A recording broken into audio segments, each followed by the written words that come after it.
It's time for the End of Conversation podcast with funny man Damien Lemon and the voice of your choice, Ali Muhammad. Yeah, this is Damien Lemon. And this is Ali Muhammad. And this is In the Conversation. The podcast. Wow. We are back. What's Yes, good, sir. man? Everything's good. Yeah? Yeah, man. What's the latest? The latest, I mean, like I said, man, I'm just trying to change myself. All right, well, I hear that. All right. So go ahead, how's the change going? Like I said. Change is going good, man. You know how you start changing shit, you focus on, what you got to go get. Okay. You know what I'm saying? Uh-huh. So like the tools for the change? The tools for the change. All right, I hear you. I'm with trying this. to, figure out which tools I'm going to get. Uh-huh. You know what I'm saying? Figuring out what's the latest and the greatest where I need to fit in, you know what I'm saying? Mm-hmm. Then somebody sent me some shit on the gram, and they was talking about, the 7 best doctors and shit. Okay. And it was like sunshine, Oh. air. Oh, You know what I'm saying? One of those. Did Exercise. it hit you felt You know it? what I'm saying? Exercise. Diet. It's 7 of them shits. Right. And rest. Right. And water. Okay. And I looked at that shit like, I don't do none of this shit. You don't do none of that? Nah, not really. I don't be just going out to get sunshine and shit. Yeah. Fresh air when I'm just outside going to the train or some shit. Or shoot. In transit. In transit, you know what I'm saying? Rest when I'm dead. Okay. You know what I'm saying? My diet is crazy because I eat whenever. I don't really. But you you know eat what I'm good though, right? I mean, it's not good if you don't eat much. If you, you know what I'm saying, you don't start eating till 3 in the afternoon when you're already starving. Oh, okay. You You know doing emergency eating. Yeah, you know what I'm saying? You're already on E. I know how that is. Stay dehydrated. Yeah. I'm like, shit, I don't got none of the 7 good doctors. They gave you all the information. I was like, shit, I need to start this change from within. Yeah. I hear you. So what you gonna start with first? Right now, I'm working on my laughter. Okay. There you go. You know what I'm saying? I figured that'd be the lowest hanging fruit. Let's get some laughter going. You know what I mean? Shit, I just have to do that more often. Yeah. Not just on Tuesdays. I wanna get out more, like in the way of, take the walk. You know what I mean? I take a walk every once in a while, but like really do that type of shit. You know what I'm saying? Like take the walk. I've been drinking more water. I drink a lot of water, but I think I don't want to say I'm killing myself, but the BPAs, I go to Target, What's I'll go a BPA? get, Matt, tell me what the BPAs are exactly, what they stand for. Bisphenol A. Ooh, Matt was ready with that one. Well, explain a little bit more beyond just what it means. So what it BPA tends to mimic estrogen in the body, so it screws with your hormonal balance is the problem with it. Oh shit! So you're And it about can to turn into a woman. It can No, hope not. Well, it can also be a carcinogen. It could be a carcinogen. And what's the BPA's got to do with basically plastic bottles, right? Uh-huh. So I'll go to Target and buy like a 24-pack for $5 or whatever, because a win is a win. You know what I mean? And I throw them shits in the trunk. So I got them. And anytime I'm thirsty for something, I just pop the trunk, boop, throw some shit. But I don't think your water's supposed to sit in plastic for so long.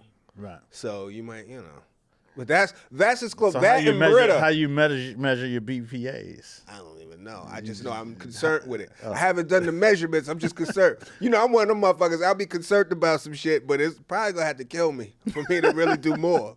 They be like, damn, you know what? He should have followed up. Had he followed up, He was on it. yeah, he knew about He it. talked about it on the podcast. He was aware.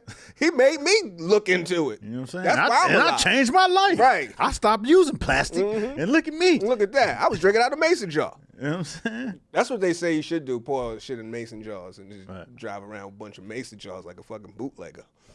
That shit is I used them bottles from IKEA. The ones that with the metal flip over yeah. closed tops. But they got some shit going on in there too, right? Who? Those It's a glass bottle.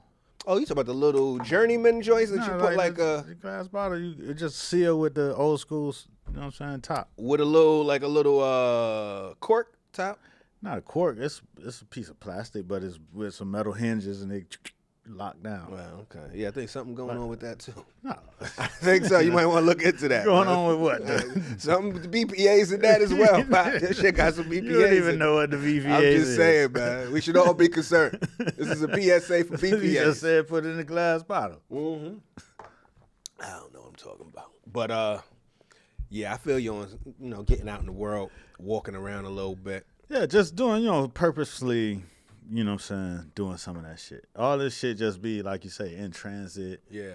You know what I'm saying, as a byproduct of your work. Right. You know what I'm saying? Right. Or you never getting away from the work, you just doing more of it. Mm-hmm. You know what I'm saying? A lot of the shit that I'm gonna change though is in the nature of the business I'm in, you get each project you get a whole nother you had to get into a whole nother mindset for whoever your client is or whatever work you're doing. So you might be working on 5 different projects with 5 different mindsets, you know what I mean? And from here, you got to be over here. For that, you got to be thinking in this direction. And then you're thinking in this direction for these people over here. And what it does is it don't make the work harder. It just it stretches your mind out. And the more projects you have at one time, the more all over the place your mind get. You know what I'm saying? So you never really get an opportunity to be in one zone and maximize that zone. So what I'm gonna try to do is scale down the types of things that I'm doing, Right. and start moving in one, uniform direction as far as the types of projects we're taking on and creating at the same time. Right. So that's where I'm starting.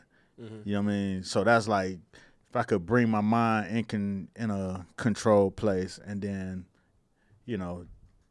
do some of the other things that can help, I think I'd be in a good spot. Mm-hmm. You know what I mean? Do you find it easy, or is it hard for you to say no to somebody when they pitch you for work? To money? To turn, yeah. Well, I if you want to look mean? at the money opportunity, like you said, you might have to scale back, but there might be people that say, "Yo, I need you for this," so you gotta shut something down. Yeah. You shutting down.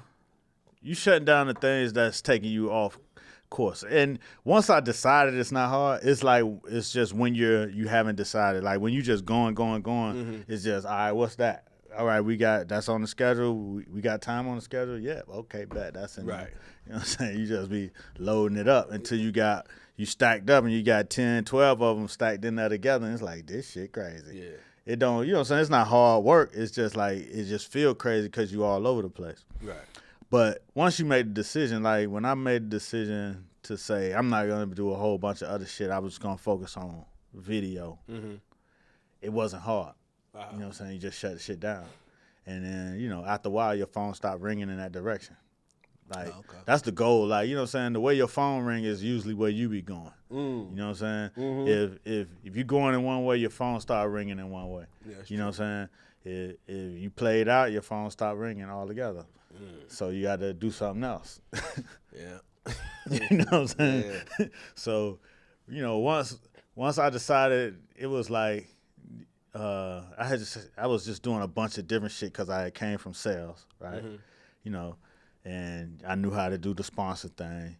So it was like somebody be like, can you give me a sponsor on this? Can you do this? Can you book this? And then I'm trying to throw these concerts and shit.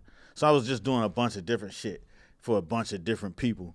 And at a certain point, that shit stopped working the way I liked it to work. And I was just all over the place trying to get it to work. Right. And I decided, you know what? Fuck it. I'm not going to do none of that shit. I'm just going to do the shit that I'm focused on. And once I did that, that was it. Yeah, there wasn't no looking back. Yeah, that's what it is. You know what I'm saying? That's good. Man, listen to it. That's what's up. I hear you on this chain shit. Like I told you, I ramped up just the stand-up shit. I've been out there, just out and about more, just in the community more, and it's been good. It's been fun. You know what I mean? It's different. You know what I mean? It's different. The clubs are different? Or just it's different, your outlook on the club? My outlook is just a little bit different. It's the clubs ain't different, it's just the frequency. You know what I mean? You throw the frequency up, you turn your frequency up, you interact with way more comics. You know what I mean? Like if you're just doing 1 or 2 spots here, and you just go on the way you doing your spot, and then you out of there.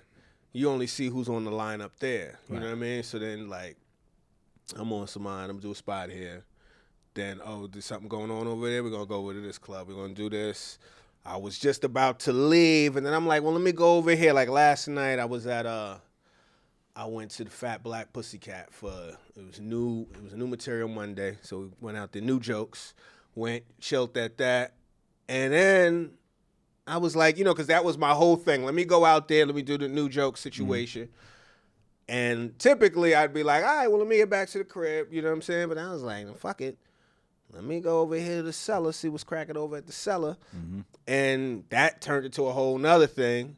Then wound up going to the stand, which was for a more unfortunate note. Rest in peace is a guy named David Kimowitz, who was a co-founder of Cringe Humor, which is like a management comedy development company. And he was one of the owners of the Stand, and he was killed recently. So so that was fucked up. So they had like a whole vigil type thing, which was interesting as well too. Not interesting, but it's for comedians to be as competitive as they could be. You know what I mean? When it's some shit that happens in the community, there's definitely a lot of support. You know what I mean? Like I always appreciate that when you see that amongst it, like something will really bring people together. So that was kind of cool just to see people out, you know what I mean, supporting each other. They telling jokes or just they were, a little bit of everything, niggas gonna make everything funny or at least try. You know what I'm saying?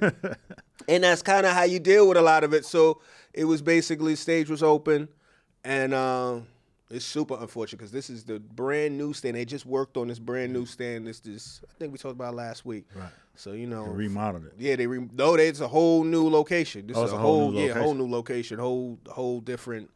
It's like to the next level. It's crazy.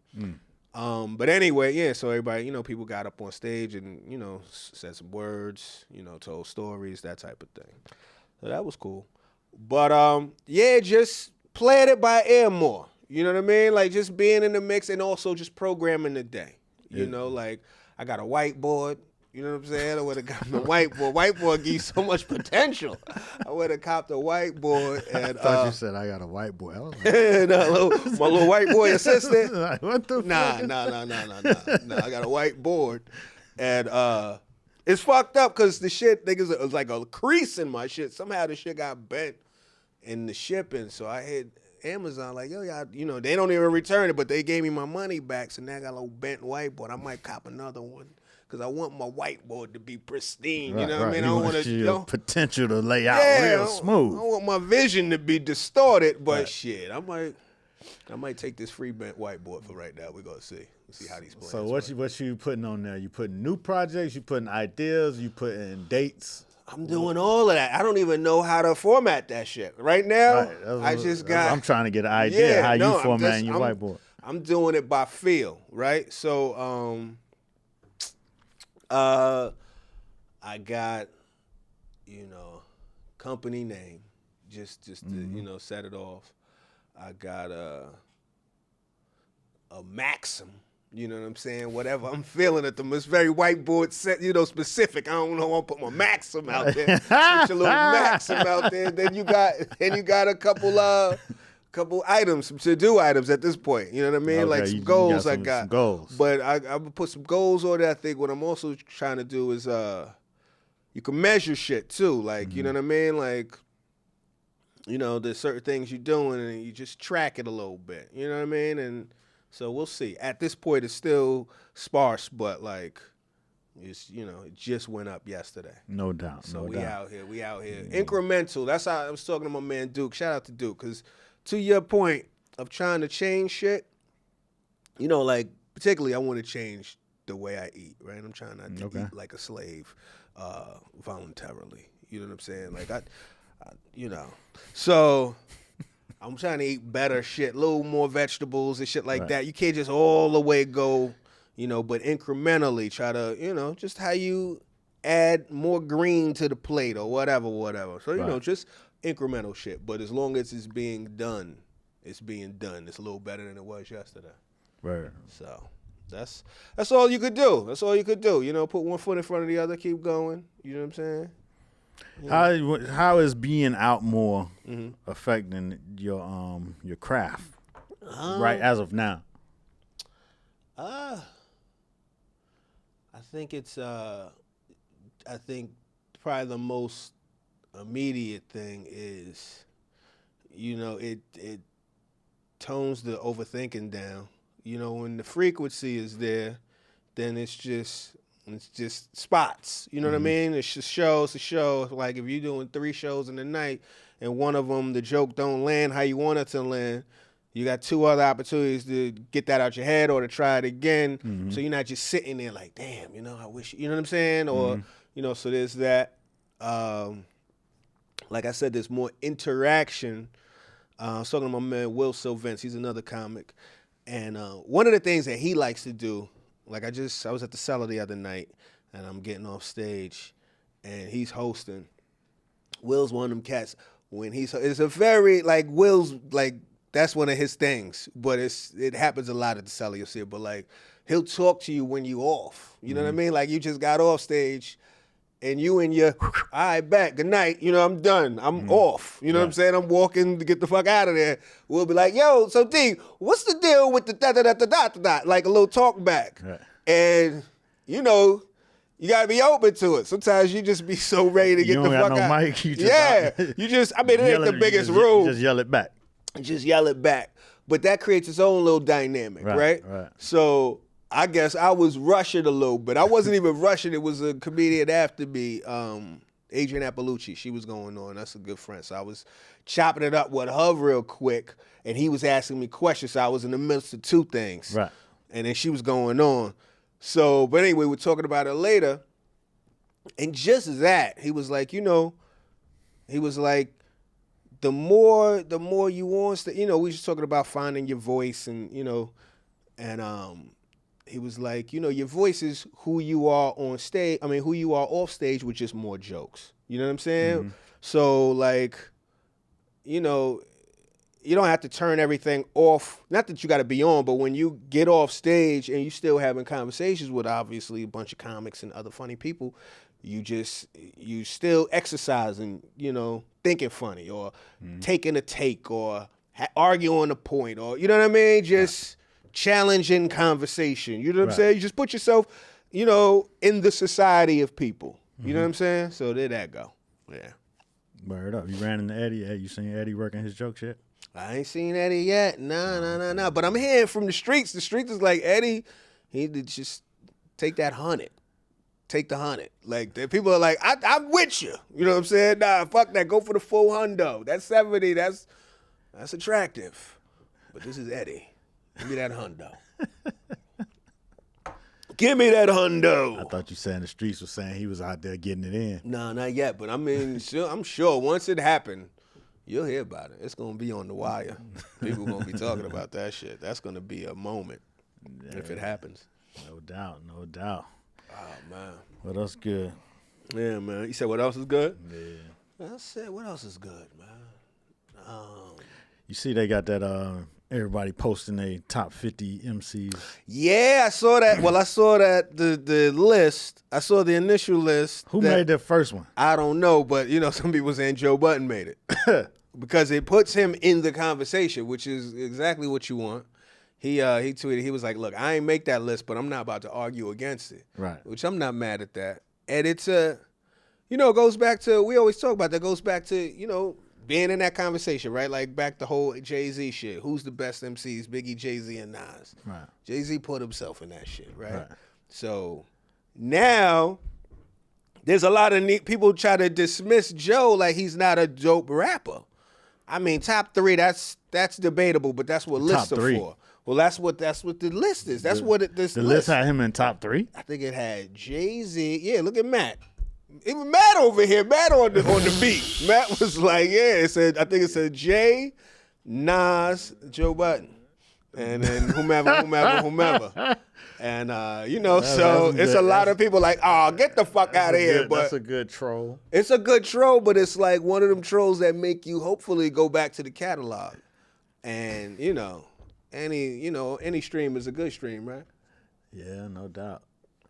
I mean, it's that's what that fucking list shit is about. Yeah, no doubt. I guess. Who you got? Who would you have? I mean, I don't have Joe Budden in my top. I mean, yeah, 3. Yeah. You know Top 10? You got him in your top 10? Top 48. Who you got in your top 3? I don't even. Yeah, that's top 3. That's a tough one. See, this list shit is crazy because. Like, people I have in my top 10, some of the kids who judging this shit haven't even heard. You know what I'm saying? Right. So it's like, is in your top 1 change through every era, Right. But of course I got Jay in there, I got Big in there. I got, who else I'm gonna keep in the Big Day Kane gonna be in there somewhere, top 10. Okay. You know what I'm saying? Right. Rakim, you know what I mean? Gonna be in the top 5 somewhere, you know what I mean? Okay. Just because of the impact. Right. You know what I mean? When you first hear a rapper and sometimes when an artist come in the game and change it so hard that, you don't have the insight of what the future is or how many albums this artist is gonna have, or you know what I'm saying, he might break up with his producer and then don't have the best taste in musical beats. You know what I'm saying? But what they brought to the game at that time was next level and extraordinary. That's like Rakim. You know what I'm saying? Rakim came and changed everything in how people rap and how people thought about rap and what you could do with rap. But then at a certain point, the beats didn't keep up with him, so he, kind of lost interest. That's what happened. Who was his? I kind of lost interest. Who were his producers up front? I think that first album Marley Marl did. Oh yeah, Paid in Full album. Oh, I didn't realize you know that. What I'm saying? Okay. And then the next one, I'm not sure. They started getting other people. It became. What the beauty of Paid in Full was that it had a sound that stretched out everywhere. You know what I'm saying? It had a universal kind of sound that you could dig in Miami, you could dig wherever. Right. When the next albums came, you know what I'm saying, they started to become more New York centric type beats. You know what I'm saying? Right. More very, very hip hop. And then all the way to the point where it's like, yo, this is unlistenable. Not saying not because it was New York, but just because of the way you were initiated on Rakim was on a different kind of beat, a more like mainstream, palatable 808s in it, you know what I'm saying? Right. Type of beats. So when he moved off of that sound, it just didn't sound futuristic. It didn't sound modern. You know what I'm saying? It started to go backwards. The more they wanted to stay in the lane of what New York sounded like, it started sounding like it went backwards. Because of his voice was so ahead, but now you putting it on regular. The beats felt dated on. Yeah, you know what I'm saying? The beats drug him back. That's how I felt about it. But he would never fall out of a top MCs list for me because of what he brought to MCing. You know what I'm saying? When you come in and change it, then people after you have to fall in line with what you did. You know what I mean? Even if you only made one album, that's impact. Right. So Biggie only had 2 albums, but his impact was, you know what I'm saying, was legendary. Yeah. He left a legacy of rapping. You know what I mean? So that's why he up there. Right. But, list subjective. You know what I'm saying? I saw Ebro's list. Oh, yeah? Yeah. Anybody interesting on the list? Because that's what I look for. He had Remy Ma on there, on top of Wayne. All right. I feel like I want to hear some new Remy. I ain't heard no new Remy since maybe Sheether. You know what I'm saying? Right. Like, I like Remy a lot. I watch her on, State of the Culture. I like how Remy always got, like, she'll have a strong opinion on some shit or have an unlikely take and argue that shit down. But I wouldn't. It's been a minute. I don't think she's retired. I know, she's on there with Joe Budden. I know Joe's supposedly retired. Did she just have a baby? Yeah, but so did Cardi B. You know what I mean? Cardi B ain't dropped no new music since she had a baby. Shit. I don't know, man. Look, you could drop a baby at an album. Nah, I don't know. All I'm saying is I would like to hear some shit from sometimes her. you dig into the work of caring for your new life that you brought into the world. You know what I'm saying? It's not saying that you can't go rap, but maybe sometimes you just take a little, you know what I'm saying? You move a little differently as far as how you go about creating, because your thoughts are probably changing. No, I hear that. I'm just saying, like now, like put it in that conversation, like she's on that list, even with Joe Budden being on that list, right? And he's so-called retired. Right. I think that having somebody, like having that conversation become big about your musical impact, maybe it'll prompt you to remind people or to inspire. Yeah, I mean, like just to say, oh no, there's a reason why motherfuckers say I'm dope. So like, for instance, if Ebro's bigging up Remy, so that's a great. It's almost like an alley-oop. Right. Because especially right now, still hot girl summer. You know what I'm saying? Right. Now women seem to be way more collaborative. You see Nicki and Meg about to do a record together. Right. You know what I'm saying? Like, shit. It's a good look. It's a good time to drop some shit. I mean, especially like you said, for Joe, you know what I'm saying? I haven't heard a lot of Joe. Right. You know what I'm saying? Not that not that I was against Joe, but I just never heard a lot of his music outside of Pump It Up. Right. So I would like to see if he came back and dropped some shit out of retirement on him, and you know what I'm saying, and it's hot. See how it would work out. You know what I mean? Yeah. Because, you know, everybody that do any type of art or put out any kind of work for the public, you know what I'm saying? You know, it's always that appreciation when you know what I'm saying, somebody that's not you says, shit, he one of the best that ever did it. Right. You know what I'm saying? I think in any job, you'll want to hear that shit. Of course. You know what I'm saying? Shit. It's dope. And then what's also dope is when it's somebody that's unlikely, somebody that you don't hear argued a lot, and they're presented to the conversation, right? So now, but they're presented to the conversation by somebody that is a fan. Right. And I always like to hear somebody that's a fan of somebody that I might not be a fan of talk about why they're a fan, because that might make me, you know, curious to explore the shit. You know what I'm saying? When people are like, oh, nah, have you ever listened? Because you ever hear somebody kind of sell you on some shit that they fuck with? Yeah, and they be like, yo, but have you ever looked at it? Did you ever peep when this happened and da-da? You like, damn, nah. It's like going to a concert and everybody in that concert know the words to the shit. And you like, I guess this is a fucking hit. Oh, yeah. Let me go check this record out again. Let me see what it is. Yeah, I mean, it's always the tale of the tape when your people fuck with it. Right. You know what I mean? I when somebody's selling me like that, I tend to listen. You know what I'm saying? Unless I've already explored it and you know what I'm saying, and condemned it. But then to hear somebody else's point of view of why people fuck with it, then it might, you know what I'm saying, make me look at it different. Yeah. Let me see who this cat got. Ebro got on his list. Let's see. Anybody he went and really wrote it out, huh? Yeah, he said handwritten or don't count. Stop it. What is it, 100? 50. Okay. And then he got Kanye West at 50. Interesting. Who's 37? 37, he has Big Boy from Outkast.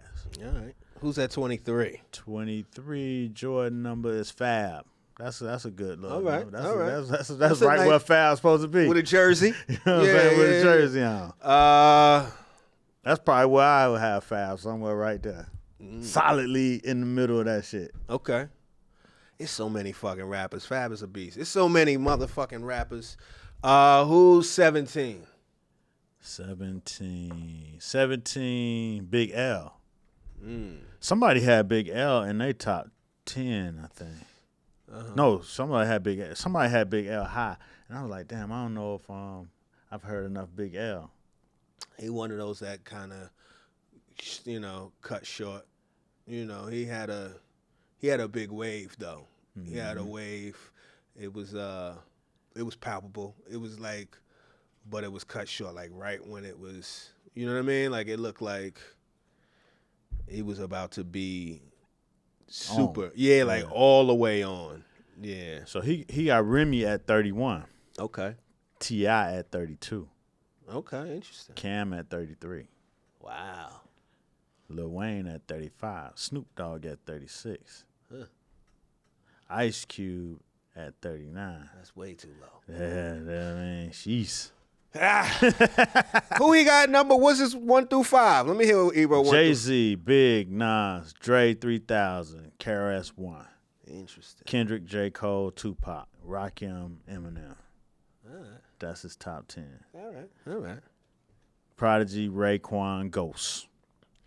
Got some good people on there. It's mean, tough. hip hop got some good people in general. Thousands of motherfuckers. If you did hip hop got some good people now, especially over the eras. Yeah. You know. Well, they did that. Speaking of lists, they did the decade list. You see this shit? Yeah, NBA decade list. NBA all team, all decade, all teams. Right, the first 3 teams or whatever. And Cats was very sick because they had Kobe on number 3. Right, on the third string team. Right, but I guess they were saying from that decade, right. the way he was playing, he was declining. Well, he had injuries a lot. Right. So out of those, he had 6 years within the decade that they were talking about. 3 of them he was injured. Oh, okay, yeah. So So it was one of those. So it was just somebody. That's why somebody called that shit the outrage troll. Oh yeah, but that's what you're doing. It's an outrage troll. Yeah, let's get these clicks. Had Kobe on the third team, any team like that's with the most rings out of everybody in the conversation. The whole thing. So it's disrespectful. Yeah, I'm not even the biggest Kobe fan, but I saw the troll. I was like, wow, they was reaching with that one. Yeah, it's a reach just to even compile that list of, you know what I mean? If you're going to do that, it should be of current motherfuckers that's still playing, not retired.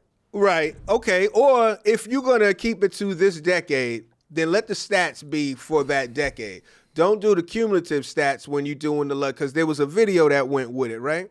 So you seeing everybody that's like first team, Steph Curry, 3, championships, 3 times he went to this, whatever. LeBron 3 times, Kevin Durant 2 times, you know what I mean? Kobe 4 times. Just statistically, how the fuck is he on the 13? He got more rings than anybody over here.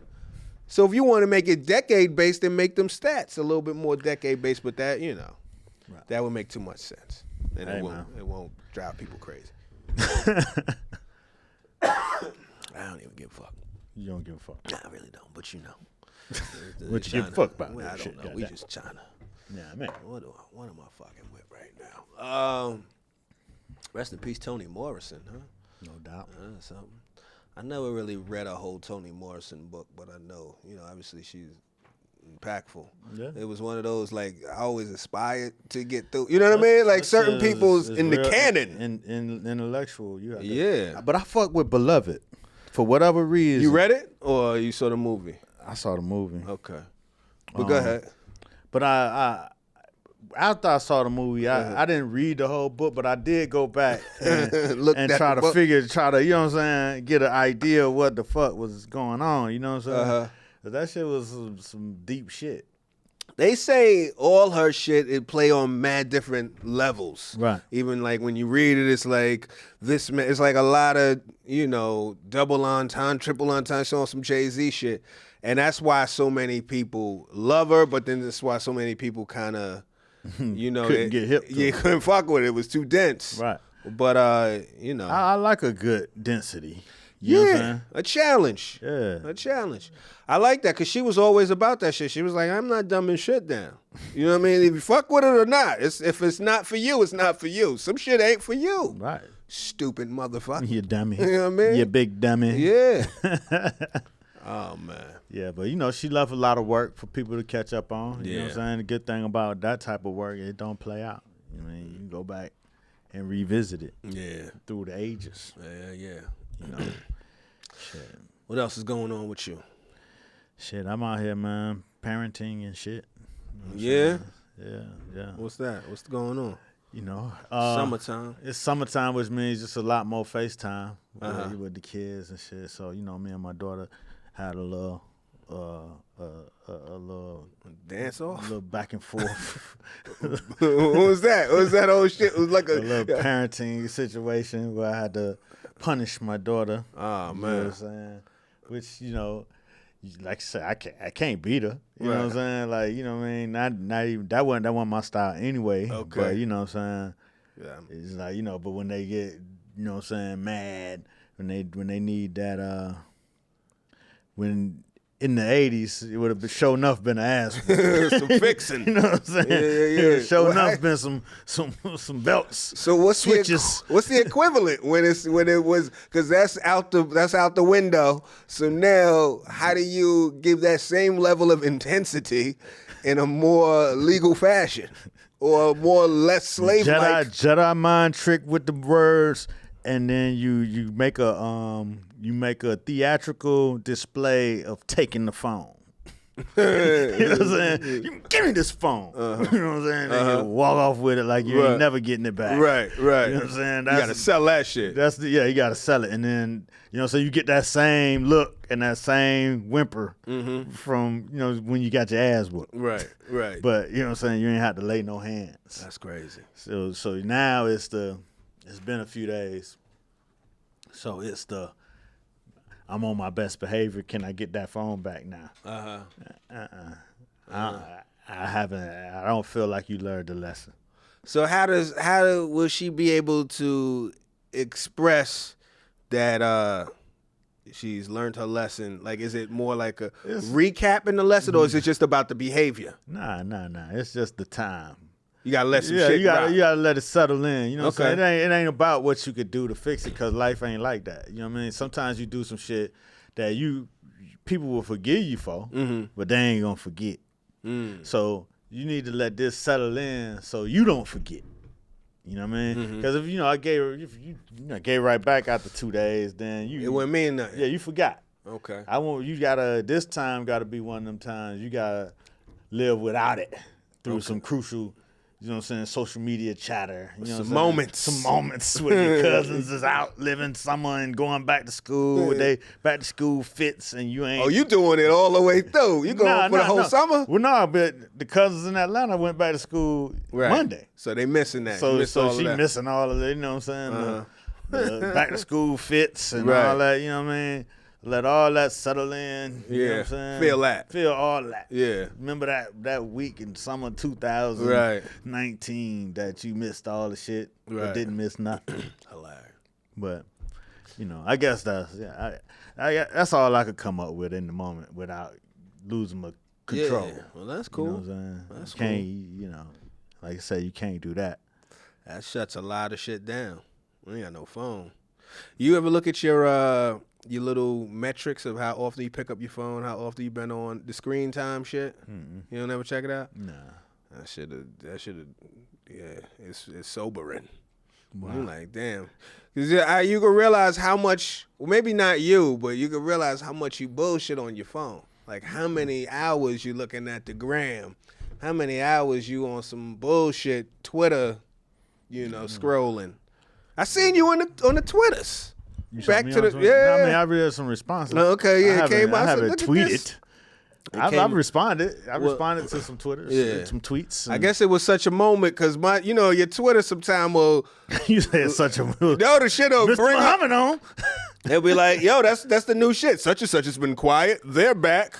You came back like that. So that's you came back like an old rapper. Oh, that's how Rakim. Nah, I haven't found my way back into a rhythm of tweeting. You know what I'm saying? Like I look to see what's happening. You know what I mean, and follow along. I'm there. Yeah. But I don't feel like I had no conversations I want to start. Like, you know what I'm saying? Twitter, you got to be in the mode of just whatever type of conversations it is at the moment. Just gotta go with it. For whatever it is, you know what I'm saying? No matter how frivolous, no matter how, you know what I'm saying? Then you can't come back from being gone with a heady, dense ass tweet. You could if you want. It just might not do well. Right. But it ain't no grand gesture. Why you there if it ain't gonna do well? You like, but that's the thing. That's put it out there, crickets. No response, no likes, no. Yeah. You just sitting up there. I found myself realizing like, it don't make no fucking sense to have any real anxiety about some fucking metrics, like some podcast metrics or some Twitter. Like I was thinking about that shit. I'm like, cause it feel like something. Obviously, nobody want to brick anywhere. Right. But it don't mean shit. No, it don't mean nothing, but it could mean something. It's not like first week sales. Nigga, you see this nigga that tweeted after 6 weeks, this nigga Twitter. When you get in the game of the game, you know. I guess. When you at that level and you got followers and shit. But for me, like I said, the Twitter, when I was good at it, when I was doing that shit and I was moving along and shit, then I saw they was playing games with my tweets and replies and shit. Then I just lost all interest in it. It's fucking with your shit. Because it's like I'll tweet something out. You know, I used to have like good little rolls. You put some shit out, people respond, you do, and you going back and forth. You got the shit popping. And then my shit started to get quiet, but then I would look at somebody else that I know timeline and see that they responded to the shit that I put out that I thought nobody responded to. Yeah. You know what I'm saying? And then you look at a few more and it's about 3 or 4, then you do a little search and it's about 4 or 5 different replies. That you never even saw. That never came, never was notified, none of that shit. I'm like, these motherfuckers playing games. It's fucking with you. I just left it alone after that. Yeah. Cause like, shit, what the fuck? Yeah. So I never returned like in a full way because it's kind of like felt it was rigged. Not that it was rigged, but it's just like how you get back started, and I never really, had the bug to get back going. Right. So. Nah, I hear you. So I'm not sure if I ever return. I think I feel you. That's what I'm saying. I hear you, but this is my thing because I feel you. I'm the same way. I don't think it needs to be no grand return to Twitter. No, it ain't. It's never. Like you could, but it would never be an announcement. Hey, I'm back. Right, but that's what it feels like emotionally. You like, look, man, I don't know if I could regain what I started. My inertia. Nah, it's not even the inertia is not the response. The inertia is the motivation. To do it. You know what I'm saying? All right. Do I feel like even doing this? Just put some shit out there. Just put it. Do I even want a response to this idea? I found myself thinking, I don't even know how to think in a tweet. You know what I mean? Like I do, I guess, but it's a delivery system in its own way. It's like fortune cookie type shit, I guess. Not really, but it's like a succinct type of thing. It's a thought, whatever, if you overthink it. But it's really just a thought, however you phrase it, because just like there's the standard Twitter delivery system that you see, that's the protocol or that's the default, and then like Rakim, there'll be a motherfucker that'll tweet some ignorant shit or create a different type of Twitter speak, because you see that shit all the time, like, oh, this motherfucker's doing it a whole different type of way. It's just it's a platform. Yeah, no doubt. So, but what I was responding to today, it was a journalist saying that she heard us talking about, it's the best timing ever to tell black stories. Oh, okay. You know what I'm saying? I didn't even see this. Look at the Twitter. Fucking with my Twitter. You was tagged, didn't shit? Oh, I didn't see the tag. All I saw was Mr. Muhammad said. This shit was tagged. Tagged. Maybe that's why I saw it. I didn't see. Yeah, maybe that's what it was. So, but she was saying as a hip hop writer, you know what I'm saying, she was feeling a little disenchanted with the way that the business is going, and a lot of magazines that writers used to write for are not around no more. Right. It's more of an online-based system. And, quite frankly, shit, I understand what she talking about. And it's where, the people who are talking about it, it's not the same. You know what I'm saying? It's not endemic to a certain type of writer no more. Right. It's everybody is in there, and then a lot of the artists are telling their own stories, and that's what the people are on Twitter to see. You know what I'm saying? Or in the world to see, the artists tell their own stories. So, it's how do you survive as a writer in that business? Or do you pivot and do something else? Or do you move into movies? But if you just want to write stories, how do you survive? What you say? I was about to ask you. I thought you might have had the answers. Shit, I just got the question just 2 seconds ago. But that's the best time to give an answer when you're on impromptu. I mean, there's always a way in for a writer. You know what I mean? Yeah. Like that. I just feel like it's always a way in. You just got to figure out what you're writing about, what the inspiration is. If it's now, because I see what the thing is. So now the paradigm's changed, right? So it's not like the writer shaping the story of the subject. It's now the subject creating their own narrative, right? That's the buzz. Right. Create your own narrative. Because that's really what they doing. They saying, so the shit happened like this. Boom, boom, boom, and then that happened and this happened. Whereas before, motherfucker be like, well, this is how I saw it, and this is what bop, bop, bop, bop, bop. And then even the subject might be like, nah, I don't remember it like that. Right. So there was the discrepancy because it's somebody. So now we need the video. So now we got to go to World Star. But there's always, if the information is, or if the subject, whatever it is interesting, there's always some room for a writer. And it's up to the writer to make that shit compelling. You know what I mean? Like, you know, it's like I said about Twitter a couple minutes ago, it's always up to the writer to make it compelling, even when you thought, I would have never thought like that. I keep throwing back to Rakim, how you said Rakim switched up the game. But, you know, there's all types of writers that you see that utilize different little tricks or things that make their writing a little bit more dynamic or make it a little bit more interesting. And you like, oh, shit, I would have never even thought to do it like that. Right. I would have probably taken this approach.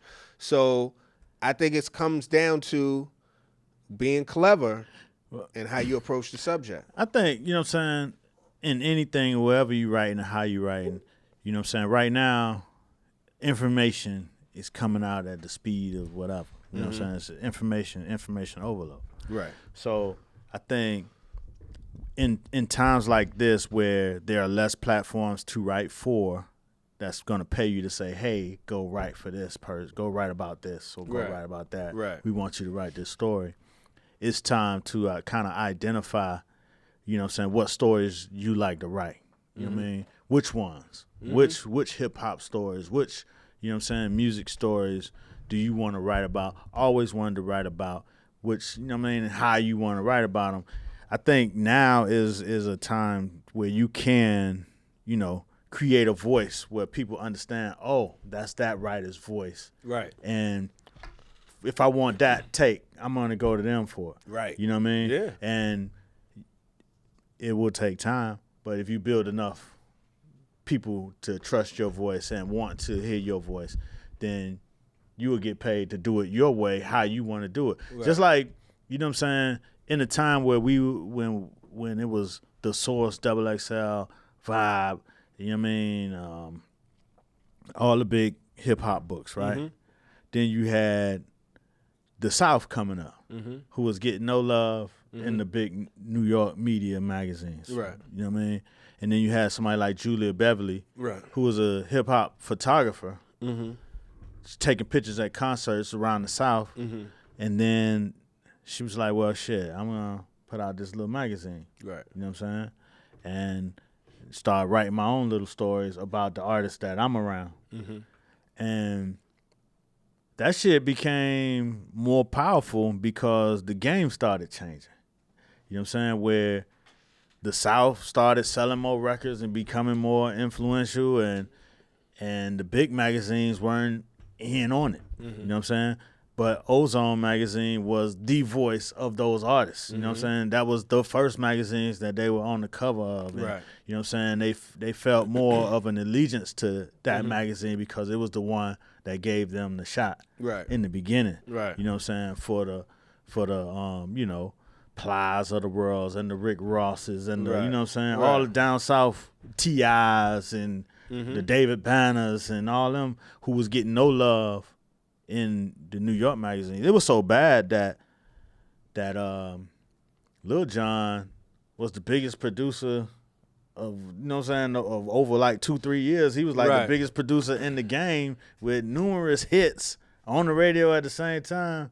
And at Vibe, he never got a full feature on himself. Yeah. You know what I'm saying? Yeah. Period. That he was included in a Southern feature. Right. But he never got a full feature, let alone a cover or nothing like that. You know what I'm saying? So those voices became important to those artists. Even when they was telling their own stories, that little space that was curated for them felt like home for them. And as a writer in this space now, there are still there's still an opportunity to create home for a certain type of artist or whatever interest that you have as a writer. Right. You know what I mean? And that's a place, like, journalism is a place where the game totally broke apart and it's coming back together in all kinds of different ways that was never part of the institutionalized way of doing journalism. Yeah, I think it's different now. I think it's evolving. I think, it's funny. I was talking to my grandmother today, and she was like, I was telling her about something that happened, and I was like, I got to look at it. I haven't seen it anywhere. I ain't seen it in the news. And she was like, I don't know the last time I seen a newspaper. It's my grandmother's, and I don't know. It's been a long time since I seen a newspaper, and they live and die by the newspaper every day. That was part of the day. Go get the paper, read the paper. You know what I mean? And now she was like, I barely see newsstands. You know what I'm saying? Like, and so it's evident to everybody, right? But at the same time, I feel like the platforms are changing. There's writers that are new writers that are developing, that are like, there's dope voices that you see on Twitter. There's dope voices that you see on Instagram. There's dope voices that you see, that you hear in podcasting. You know what I mean? It's dope voices that tell video stories. Like, it's a different way of storytelling. It's not like the same old 4 to 5 page feature in a glossy magazine. Now it's a viral. Now it's, we came to your hood and we took these, these cameras, and we had these, these interviews in the trap, or we went to this certain club or whatever. I'm going to show you this picture, and I'm going to tell you the background on the picture and da-da-da-da-da. So it's people out there, they just posting up on these new platforms. They're like, somebody, because I feel like a writer's job, honestly, is just to provide context. You know what I mean? Like, just at the, I don't say that's all it is, but that's one of the biggest things, especially as it relates to, like, culture. So it's like with Julia Beverly, she set the stage to create a context for all of the Southern rap and why that shit meant something. And this person was on that page with this person, and you had voices, you know what I mean, from the South with their own POV, whether it's Charlemagne or Lil Duval in there, or, you know what I mean? And then she'd photograph not just the artist, but the whole scene. Like, there's plenty of times niggas that worked at Vibe might be in Ozone more than they was in Vibe. You know what I mean? Like, oh shit, nigga. You know what I'm saying? So, but it captured what was going on. I think if you could capture that shit and create the context for why this shit means something, people gonna keep coming back. Yeah, and there's always gonna be a need for that. There's never not gonna be a need for somebody summing it up. Right. You know what I'm saying? Right. Or not even just summing it up, but there's that. But, just providing context. Or, you know what I'm saying? Telling the stories of what's happening. You know what I mean? So, like you said, even on Instagram, you might have a photographer, but that does more writing than photography, because they'll put one picture up and then they're going to tell the whole thing of what that picture means and, what's going on in their mind. Like, you look at, like, Ain't No Jigger. You ever follow him? Ain't No Jigger, that's like, it's like Jay-Z's, it's like a Jay-Z account, basically, they follow. Some people think it's Hov, but I don't think so. But that motherfucker had photos from like 96. They be like, this is when Jay-Z was at a Rolling Stone interview, and the Tag Heuer watch he got on cost X amount of dollars. He had such and such. Like, gonna give you the whole breakdown. This is what happened. His mom's is there, and this they did that this day, and it's like, wow, insightful. Right. You're like, all right. Yeah, I never seen that one, but it's like Ruddy Roy, the photographer. Okay. You know what I'm saying? And he'll anytime he posts a picture, it's always, his feelings and whatever about what's going on or the picture itself. Right. You know what I mean? So he does a lot of writing. Yeah. You know what I mean? Yeah. Like, he's working. You know, it's not just like, here go my picture. No, he's selling it. Yeah, he working all the way through it, and it gives you more meat. Right. You know what I mean? To the image. So, I mean, it's find your subject, find your platform, and write. And you know what I'm saying? And bring them to you. Speaking of some photography shit, last thing. I've noticed Johnny Nunez does a lot of not just photos, but he'll do these videos. Right. But it's his own way. Like, it's just how Johnny Nunez is, where he get everybody together moving shit to be random as fuck. Right. But you feel like you in the room more so than other behind the scenes. Like, you really feel like because he got bird's the eye. Camera and the video in the same He's doing the whole shit. I've seen him do it. Yeah. Motherfuckers be disoriented. No. This is the video. Oh. But it's dope because then you'll see moments like he had one shit where this was a while back. I think this might have been Essence Festival or something like that. Her had just performed, and Patti LaBelle was backstage with her, and she was like saying, "Yo, you special." You like it was like one of the moments that you would hear about or whatever, but it was like you caught it, and they wasn't playing for the camera. They probably didn't even realize the camera was there. Right. But you felt. You could feel the gravity and what was so dope about somebody at Patti LaBelle level recognizing her and saying, yo, you dope, like making it intentionally tapping on the shoulder, like eye to eye. I'm anointing, I'm blessing you, I'm telling you, you got what it take. I've been in this game for a minute. You could feel that shit. It was just dope. And it was just like, it was like a stolen moment. Right. You know what I mean? Yeah. Yeah, I mean, shit, Johnny be working his ass off with that camera and his phone, you know what I'm saying? Yeah. Doing video and taking the pictures. Getting to you know what I'm saying? And I think with Johnny, the thing that made him stand out is that, you know what I'm saying, he didn't waste a lot of time being precious about, you know what I'm saying, this, that, and the third. He come in, he gonna take the snaps, he gonna be on to the next shit. And over time, you know what I'm saying, you in 5-6 different events a night, you know, like you said, just, frequency. You know what I mean, the frequency.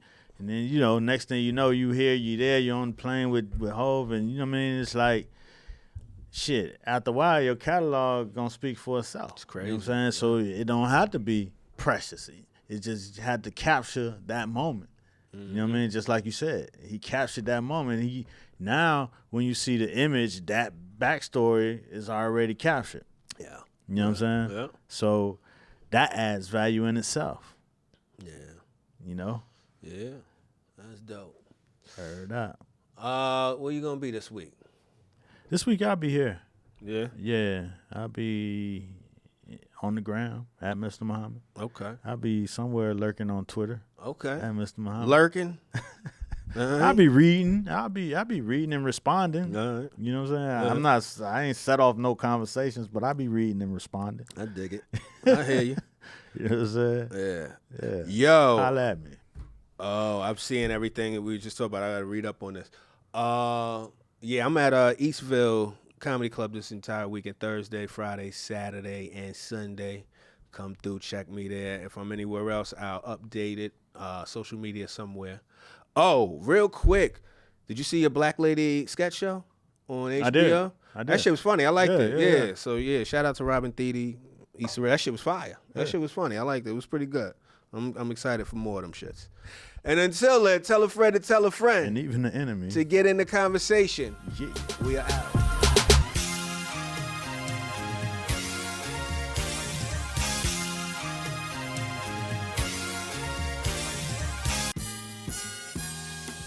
the main thing of it all is to be in the conversation.